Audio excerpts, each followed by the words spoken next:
Sir Topham Hatt sat in his office listening to the noise outside. The passengers were angry. The station master came in. "There's trouble in the shed, sir. Henry is sulking. There's no train, and the passengers are saying this is a bad railway." "Indeed," said Sir Topham Hatt, "we cannot allow that." He found Gordon, James, and Henry looking very cross. "Come along, Henry. It's time your train was ready."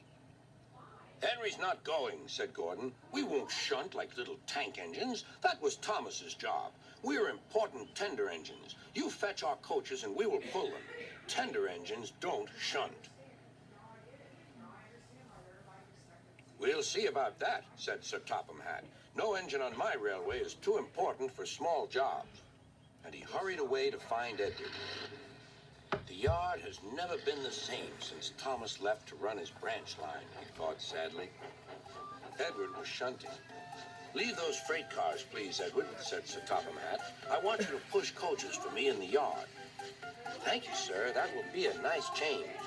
"That's a good engine. Off you go, then."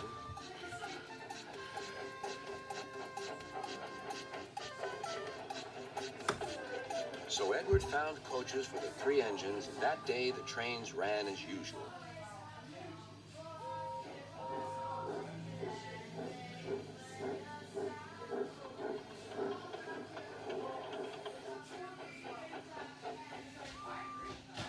But next morning, Edward looked unhappy. Gordon came clanking past, hissing rudely. "Bless me," said Sir Topham Hatt. "What a noise!" "They all hiss me, sir," answered Edward. "They say tender engines don't shunt, and last night they said I have gray wheels. I haven't, have I, sir?" "No, Edward, you have nice blue ones, and I'm proud of you. Tender engines do shunt, but all the same, we do need another tank engine here." He went to a workshop, and they showed him all sorts of engines.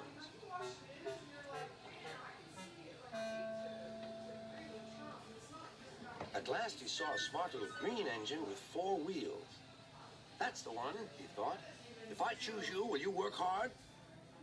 "Oh, sir. Yes, sir." "That's a good engine. I'll call you Percy." "Yes, sir. Thank you, sir." And Sir Topham Hatt brought Percy back to the yard.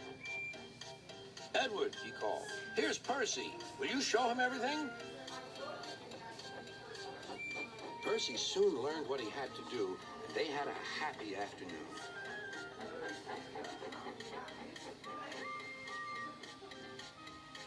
Then Henry came by, hissing as usual.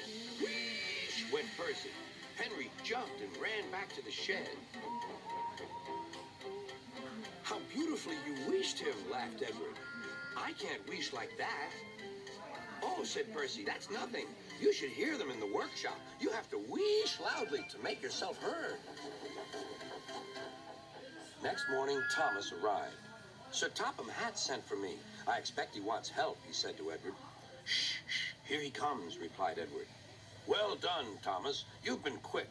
Listen, Henry, Gordon, and James are sulking. They say they won't shunt like little tank engines. So I have shut them up, and I want you both to run the line for a while." "Little tank engines indeed," snorted Thomas. "We'll show them.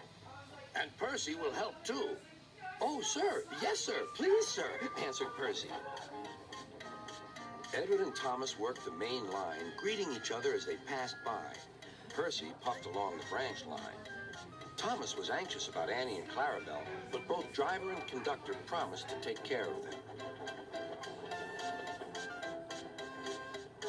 There were fewer trains, but the passengers didn't mind. They knew the 3 other engines were having a lesson. Gordon, James, and Henry were cold, lonely, and miserable. They wished now they hadn't been so silly.